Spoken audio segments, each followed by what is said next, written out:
This is a story about you. Not the version of you reading this right now. The version of you 10 years from today, looking back at a decision you are about to make without even realizing you are making it. There is another person in this story. His name is Ryan. You and Ryan started at the exact same company, on the exact same day, at the exact same salary. Same desk row, same orientation packet, same nervous handshake with the same manager. For the first 6 months, your lives were indistinguishable. Then they were not. This is the story of what happened next, and why 10 years later nobody could tell who actually won. Part 1. The Trap of Lifestyle Inflation. Ryan got his first raise 8 months in. He celebrated the way most people celebrate, by upgrading his life to match the number on the new paycheck. A car, not an extravagant one, just nicer than what he had. German engineering, a monthly payment that felt manageable because the raise made it feel manageable. Then the apartment, a little closer to downtown, a little more square footage, a little more rent. Each upgrade was small, each one felt earned. Each one was, by every visible measure, completely reasonable. You got the same raise. You looked at your bank account and felt something quieter, not excitement, a kind of low hum of anxiety that never fully went away no matter how much you made. Because here is what nobody told either of you on day one. Your salary was never the problem.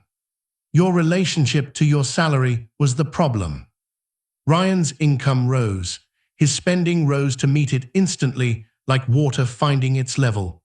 He was never reckless. He was never irresponsible by any standard his friends or family would recognize. He was simply doing what almost everyone does. He was living at the exact edge of what his income allowed, and calling that edge comfortable. You, on the other hand, were doing something almost embarrassing by comparison. You were struggling, genuinely struggling, despite raises that should have made things easier, because you had not yet learned the one skill that would eventually separate your decade from his.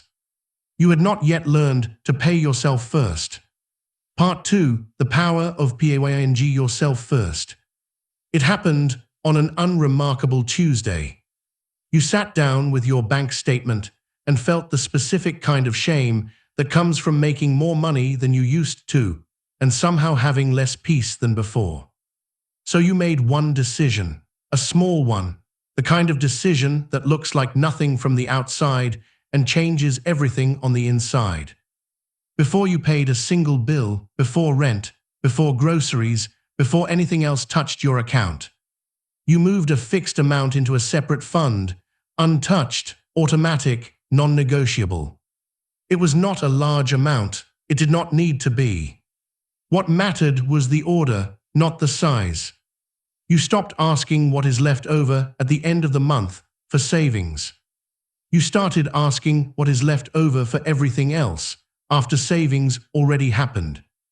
That single reversal, moving savings from last place to first place, is one of the quietest and most powerful financial decisions a person can make. And almost nobody tells you about it because it produces no visible reward in the moment you make it. There is no car, no new apartment, no congratulations from coworkers. There is just a number, slowly growing, that nobody else can see. Ryan noticed you turning down the upgraded phone plan, the work happy hours, the little spontaneous purchases that used to define your friendship at the office. He did not understand it. To him, it looked like you were simply choosing to live smaller. He had no way of knowing you were building something he could not see. Part 3. The Social Cost of Discipline. Here is the part of this story that almost nobody talks about honestly. The years between deciding to build real wealth and actually seeing real wealth are brutal. Not financially brutal, socially brutal. You skipped the upgrade Ryan got. You skipped the next one too. While he moved into a nicer place, you stayed exactly where you were, quietly funneling the difference into an account that produced no visible proof of anything. There is no scoreboard for discipline. There is no number that lights up on your forehead that says, "I am 2 years into building real financial freedom." What there is instead is doubt, constant, quiet doubt. You watch people your age post vacations, watched them lease cars you could technically afford but chose not to, watched colleagues get praised for the version of success that takes a photograph well. And some nights, you genuinely wondered if you were the fool in this story. Maybe Ryan had figured something out that you had not. Maybe playing it safe was its own kind of mistake. Maybe by the time you finally arrived, wherever you were going, you would have wasted your only youth getting there. This is the loneliest part of building real wealth. Not the sacrifice itself, the absence of proof that the sacrifice is working. You kept going anyway, not because you were certain, because you had decided on that unremarkable Tuesday that the decision did not require daily reconfirmation. You had already made it once, you simply kept honoring it. Part 4, the reality check. Year 7 is when the company restructured. It happened the way these things always happen, suddenly, without warning, dressed in corporate language that tried to make abandonment sound like opportunity. 40% of the department was let go, including Ryan, including you. This is the moment the entire decade quietly reveals itself. Ryan, by year 7, had built an impressive-looking life entirely financed by an income that had just disappeared. The car payment was still due. The rent on the nicer apartment was still due. The lifestyle that had been funded by a steady paycheck did not pause just because the paycheck did. He had built a structure that depended completely on circumstances outside his control. The moment those circumstances changed, the structure had nowhere to stand. You, meanwhile, had built something different, quiet, unglamorous, a buffer that existed specifically for a moment exactly like this one. It was not enough to make the layoff painless. It still hurt, it was still frightening. But it gave you something Ryan did not have. Time. You ended up moving back in with your parents for 8 months. It was not a comfortable decision. It came with its own quiet sting of pride, its own uncomfortable conversations. But it protected the one thing that mattered more than comfort. It protected your independence from needing the next job immediately, at any terms, under any pressure. Ryan took the first offer that came, any offer, because his obligations could not wait for a better one. You took the time to find the right one. That difference between needing any job and choosing the right job is not a small difference. It is the entire game. Part 5, True Wealth is OPTIONS. By 34, the mass finally became undeniable. You were not rich in the way magazines define rich. There was no yacht, no early retirement to a private island. What you had was something quieter, and it turns out far more valuable. You could say no. No to a job that did not respect your time. No to a client that demanded more than they paid for.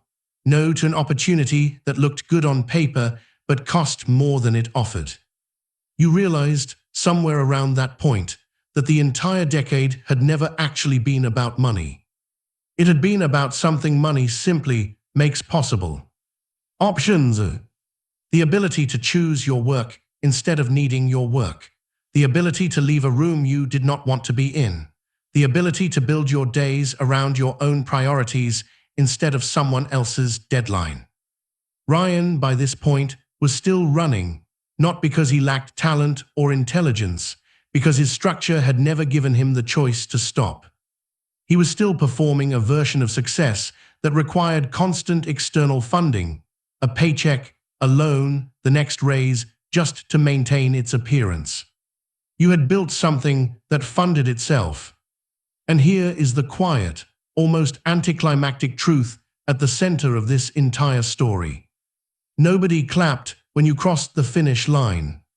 There was no scene, no announcement, No moment where the people who doubted you suddenly understood and apologized. The rat race does not end with applause. It ends quietly the day you realize you are no longer running for an audience. You are simply living on your own terms, by your own schedule, answering to your own priorities. And that is the part nobody tells you about winning this particular game. You do not win it by being noticed. You win it by no longer needing to be.